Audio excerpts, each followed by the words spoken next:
What's up, everybody? Welcome back to the DK Garage. I'm Jeremy, that's Joe, and this is the Race Day Rundown. Yeah, we're at Richmond Raceway this week, second race of the playoffs. Last week's Darlington action was a lot of fun, a lot of drama. We talked about that in our full version of the podcast. If you want to check that out, the link's above. There's a lot of fun things that we talked about this week. I'm looking forward to getting into the nitty-gritty here at Richmond and discussing all of our impact scores and everything.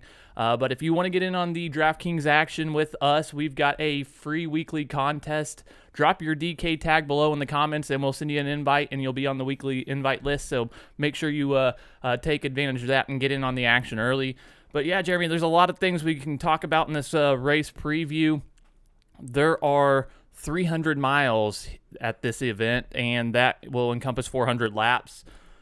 This is a 3/4 mile track that's going to be a little bit different than what we've been accustomed to. They're running that 750 horsepower package this week. There's a lot of fun things that we're going to get into here shortly involving that. But performance points, they're impactful this week, really big. Yes, really they are. big. Yo, dude, 280 performance points. I love these kind of races, but at the same time, man, you miss it by one guy or even two, you're screwed, but we're here to, get you those guys. But you're right. That's a lot of points. The stages are going to break down into 80, the first stage, and a competition caution at lap 30, I believe. Yeah. Second stage is 155, and the final stage is 165, and a bit of a surprise winner last time we were here. The number 48 of Alex Bowman pulled out a little sneaky race win there, one of three. Going to be in a key position. We'll talk about him later, but I think we need to get into the driver-by-driver breakdown scores. What do you think? Yeah, you want to let them know how that works? We changed it to start the playoffs. We added a decimal place, so you want to fill them in on how it works now? Well, it's still 1 to 10. 10 obviously is kind of max score. Play those guys or try to fit them in where you can. 1, don't even think about it unless you just want to get crazy, I guess. But we also are doing little decimal points. We're doing little half points to try to separate some of these guys. It was getting a little crowded before, and this is the playoffs, so we need to really nail it for you guys. We started that last week. I think pretty well received. I actually liked it. And we get a pretty big difference right off the bat with Kyle Busch. If you listen to the podcast or if you have been paying attention at all, he had quite the week. He is $50,000 lighter. Not much for him. Would be nice for us. So he starts 15th, though. Steep price tag, $11,500. I know why you're at a high score. With that high price tag and with the performance we've seen and with him in this 750 package, I'm going to be at a 7.5. Yeah, I come in at a 9. I think being that he's starting 15th, he has that path to value because he can get that place differential, get some points there. He is going to be in equipment, I would imagine, to be able to compete, to be a dominator at some point in this race. We expect that out of Kyle Busch at this point. His data really backs it up, especially here at Richmond. This is a strong track for him. This is going to be fun to see how it ultimately plays out. The Garage Thoughts that you put together has that information in it for the Richmond, and then you also did something with the short tracks to kind of give some more data to dive into. There's a lot of stuff to really dissect because this track, it plays a little bit different than the half-mile tracks and then the mile tracks because you get a little bit stretched out in the field and you can get these long green flag runs. So we're looking at 120 to 130 mile green flag runs if fuel runs that they can get on these long green flag runs. So we could see some strategy come into play, and it'll be interesting to see who takes advantage of that and who risks some things. So. Yeah, I wanted to kind of see maybe where you're at a little bit as far as how you might approach building this week. Before we get too heavy into the drivers, are you thinking it's going to be more a one dominator race? Or are we looking at 2, 3? Obviously, there's no way to know for sure, and it could easily be 2 or 3. The reason why I bring it up, if one of these guys that we're going to talk about here in a minute, if they kind of run away with this, is there going to be as much path to value for a guy at 11,500 in Kyle Busch? Because that's a really big price tag, and there's some really great value down low. I just want to set the stage because that's kind of, to me, I think everyone else is fairly straightforward, but Kyle Busch to me is in a very interesting spot. Obviously, I'm more reluctant. You're really on him.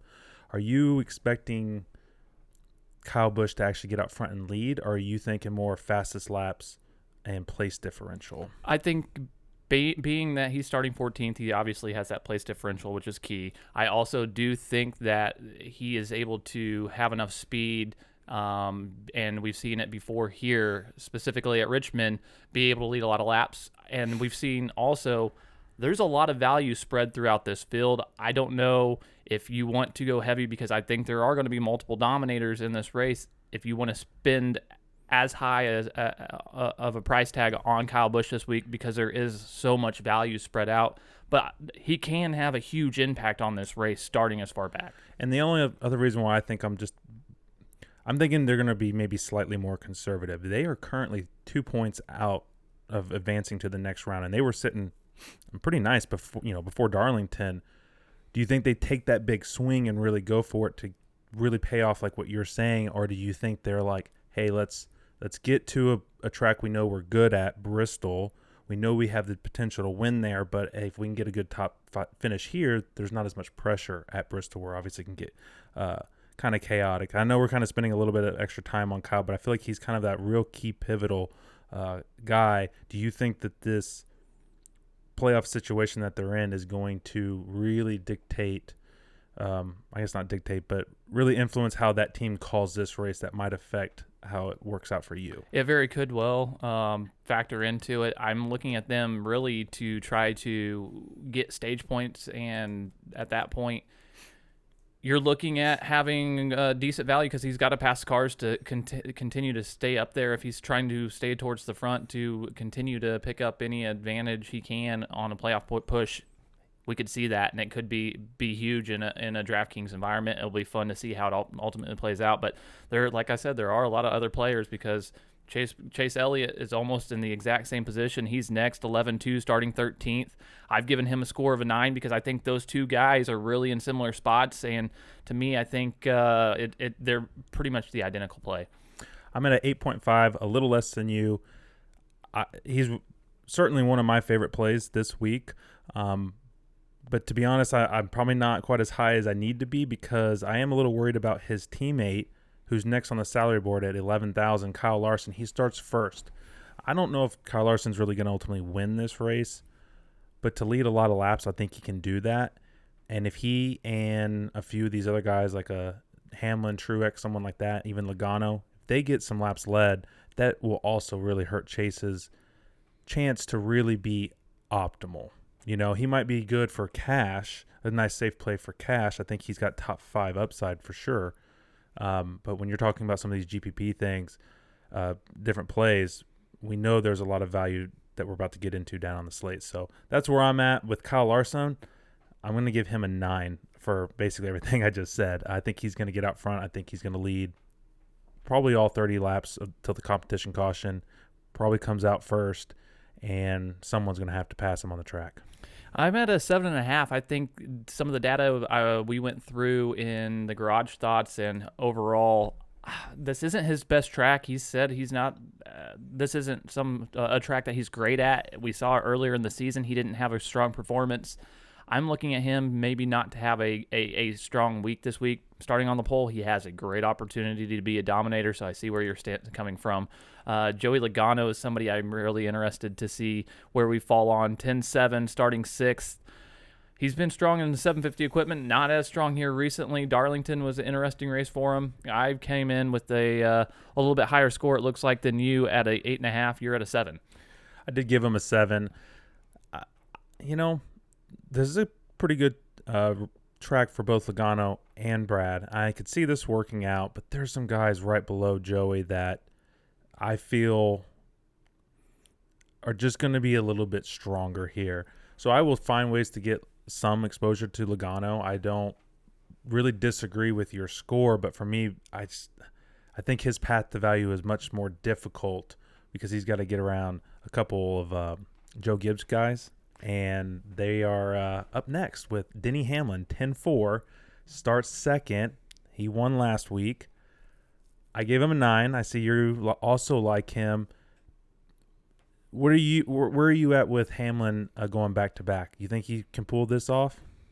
I think he can. If we talked about in the podcast, I think this is a Gibbs race. I really think it's going to be at the end, it's going to be Kyle Busch, Martin Truex Jr., or Denny Hamlin running away with this thing. I really think that Kyle Busch could have that big of an impact. I think with the price tag difference, Martin Truex Jr. and William Byron are going to, Denny Hamlin and Martin Truex Jr. are going to be really heavily owned, really strong cash game plays.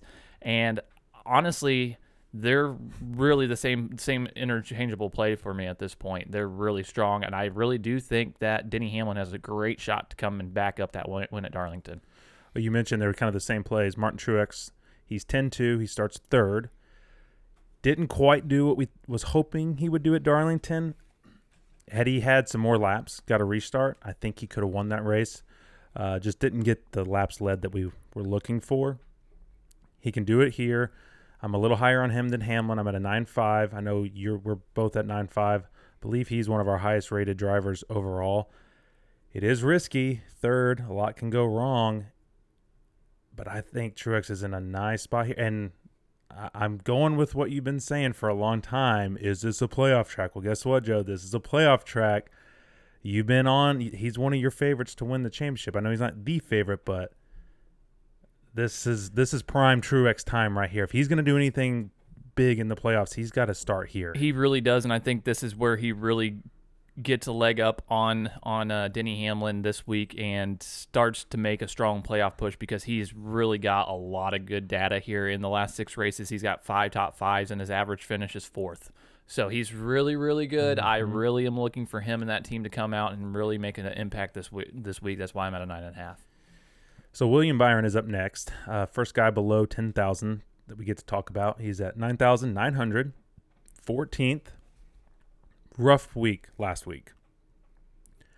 Had issues with a teammate early, Alex Bowman. Raced his way, I believe, back into the top 10 after having damage, and then gets taken out again. He's got to have a good run. He should make it to the next round with the season that he's had. I mean, he has been one of the more consistent drivers. He had a little spot there where he kind of fell off. I think this is a great opportunity for Byron.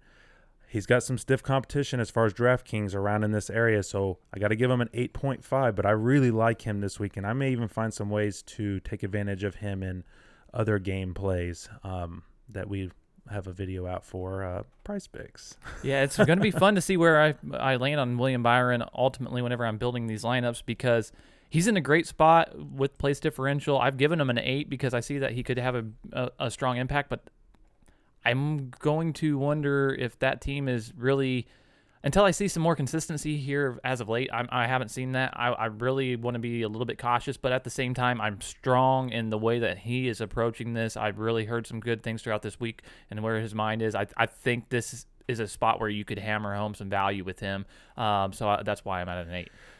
I think a very similar play to Byron, but with maybe more upside is the next guy, Christopher Bell. 9,600. He starts 10th. I'm at an 8.5. I got them rated the same. You are definitely higher on Christopher Bell. I think this is an opportunity for him to actually race his way into the next round. He has a legitimate chance to win this race. I don't see it happening, but I won't be that surprised if he does it. New Hampshire is a similar type track. He got second, and he was running Amarola down late. So I think Christopher Bell is a great play. How are you feeling about him? I think he's one of the strongest plays on the slate. I've given him a 9. I think he comes in with great data to back it up. You talked about that race earlier. He also, in the season earlier at Richmond, finished 4th. And then last week at Darlington in the 750 horsepower package had a great run as well. So he's somebody I'm looking at to be able to have a top 5 finish potentially. He's in that realm, and with a little bit of a price tag difference from the guys at the top and a little bit of a place differential, he could be somebody you shift to in GPPs and build around really strongly. So Brad is up next. He starts 7th, 9,300. dominated this race last year. I didn't think I would end up rating him as high as I did. I'm going to give him a 9. A lot of it does have to do with his performance in this playoff race last year, but also because I didn't expect him to do that good at Darlington, and he outperformed a lot of playoff drivers. He was able to stay out of trouble. They may get off some pit sequences that might get him some easy laps led while everyone's trying to cycle back around. They try to get a caution. You know how that 2 team does. At $9,300, he doesn't have to do that much to reach value. Obviously, he can't really finish outside the top 10, but if he's going to get 20, 25, maybe 30 laps led because of different, pit strategy and gets a top 10, that's a nice day for Brad. So I'm at a 9. I see that you see his day maybe going a little differently. Yeah, I've got him at a 7.5. I could see where he could have a performance like that, but at the same time, you say he can't finish outside of the top 10, and the 750 horsepower package, he's only finished in the top 10 3 times.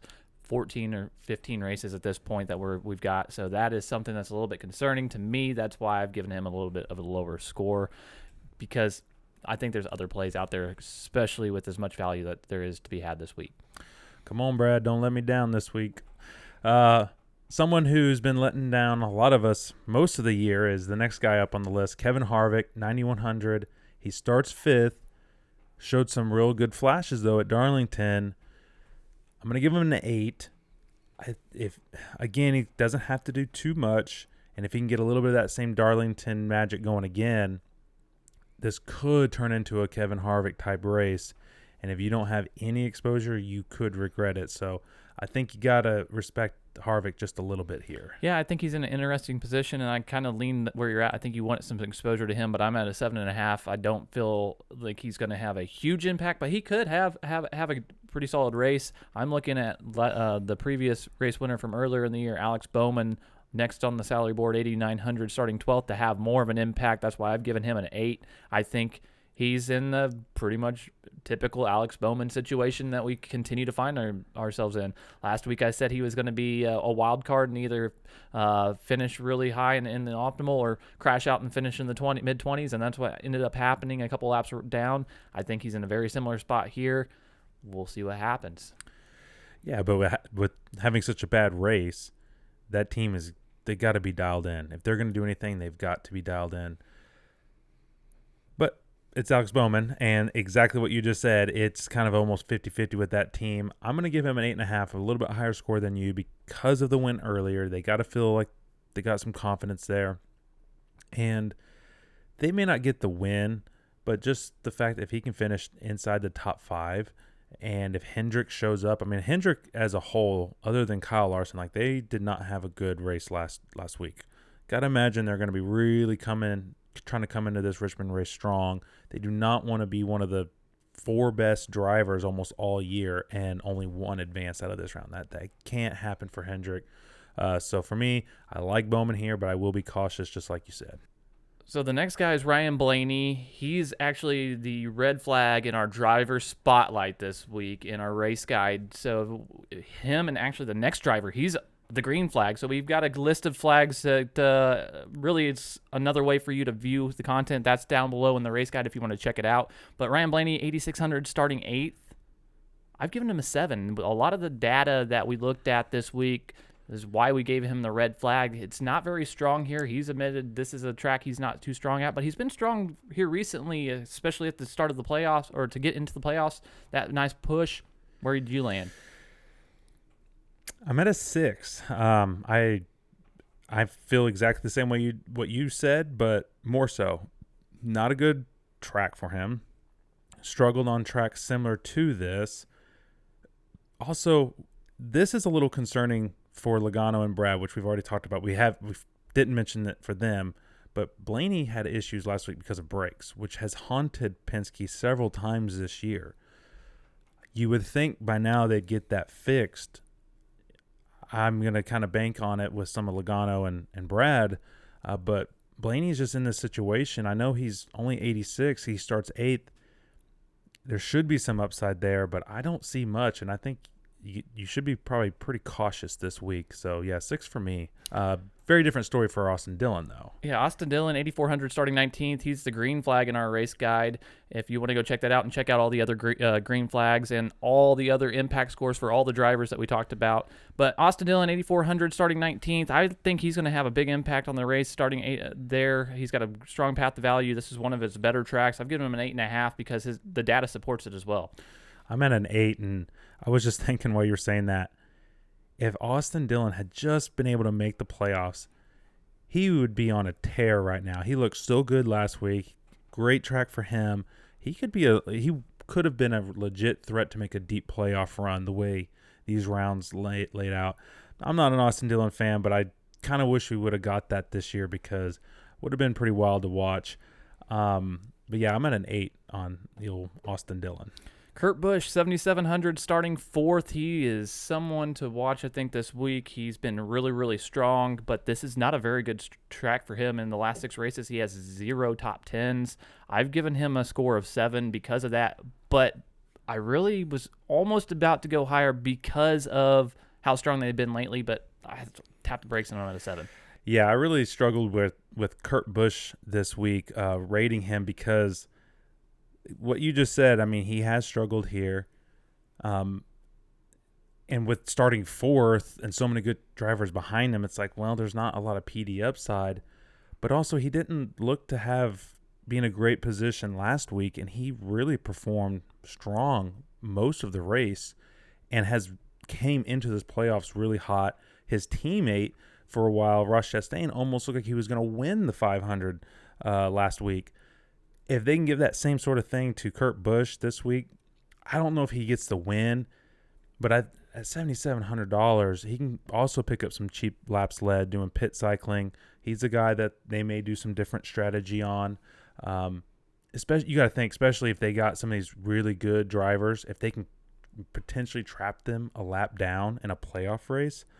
I don't know how many drivers are going to think like that. I know Logano's going to be thinking like that. Brad's probably going to be thinking like that. To me, a veteran like Kurt Busch is probably going to be thinking about something similar. So I'm going to rate Kurt Busch an 8. I'm a little higher on him than you, but I completely understand the hesitancy to maybe want to go real hard with Kurt Busch this week.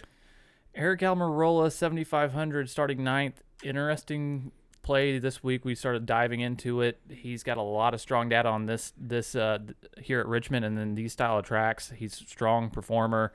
I've given him an 8. I think he could be somebody that shows up and performs because he is a playoff driver, and they really need to fight tooth and nail to keep the slight advantage that they have at this point. Well, they will be bringing their race-winning New Hampshire car to this track.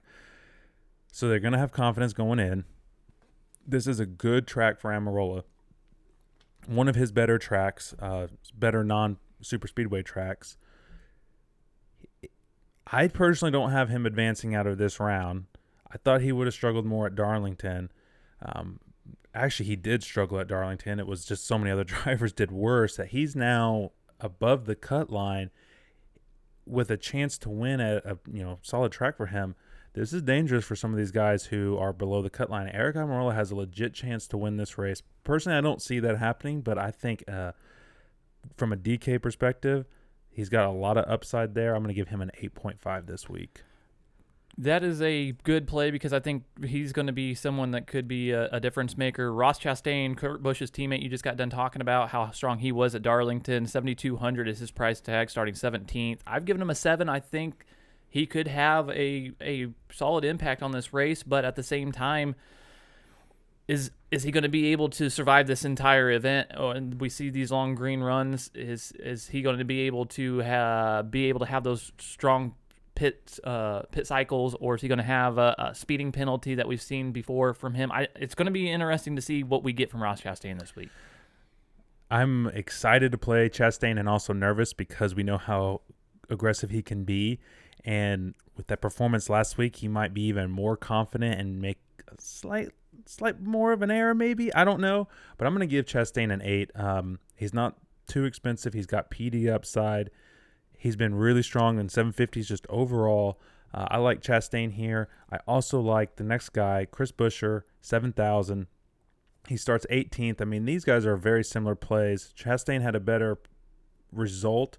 But Chris Buescher had more PD last week. I think he started 34th and finished, I believe it was like 7th. Really strong performance from that team. I didn't expect that. I was hoping for a top 20 from them. They far exceeded my expectations. So I'm going to give both Chastain and Chris Buescher 8s this week. Yeah, I've given Buescher a 7. I think he showed a lot last week, but his overall performance and data here at Richmond's not nearly as strong as we would like to see. His average finish here is almost 27th. So that's the reason I went with a little bit lower score. I'm at a 7, but I think him and Ross Chastain are both viable options here in this price range. But my favorite play in this grouping, if you will, and under $7,000 is really somebody that's tough to play in the DFS environment, Ricky Stenhouse. Ricky Stenhouse to some, to most, to me, almost every other week. But I think this is a track that he could have a strong performance. Starting 23rd, he didn't make the playoffs, obviously, but he is somebody that's been fast throughout the season. And this is a track where I think he could have top 15 upside. And if he's doing that, that's a very, very strong day. I'm at a 7.5 on Ricky Stenhouse. You don't normally see this from Stenhouse, but in the last 6 races here, he has averaged 21.5 fastest laps. I wasn't as high on Ricky until you told me that. I still don't love it because it's Ricky Stenhouse and we know what he can do. But I'm at a 7. I think you got to find ways to play him. He's not as safe as the next guy, Eric Jones, but I think that speed that they have is superior to what the 43 from Eric Jones' team, what they're going to bring. So Stenhouse is a legit top 15 threat this week, and that sucks. Eric Jones, you mentioned him, $6,600, 31st is his starting position, so I see where you're coming from. I think he is someone that has a pretty strong performance history here as well that is going to be fun to watch because they are stronger in the 750 horsepower package. He didn't have a great day last week, but where he's starting in his price tag, I'm at a 7.5 on him this week. Yeah, I'm at a 7. I kind of see past the value similarly between Stenhouse and Jones. I wouldn't even hate you if you played both of them to play some high-priced guys. So I expect both to be fairly highly owned. I'm at a 7. I wouldn't hate you for it. And a guy that, I mean, just because of his path to value, is going to get a high rating for me this week. Bubba Wallace, 6,300, starts 27th. Not, again, I mean, most of his data doesn't look that great, but he should be in a better car this race. I mean, he's been outperforming his old team recently. So I'm at a 7.5 for Bubba. He should hit value pretty easily, but the biggest concern with guys that we've just kind of talked about is if they are slow unloading and they get a lap or two down early, you might not get the lucky dog because Rick Ware cars are so slow. You might get trapped a lap down like we saw many races this year from some really good guys. So that's going to be some of the biggest issues for me on some of these cheap plays like Eric Jones and Bubba. But he should pay off nicely. Yeah, I've given him a 7.5. I think he's in a great position to be able to achieve value.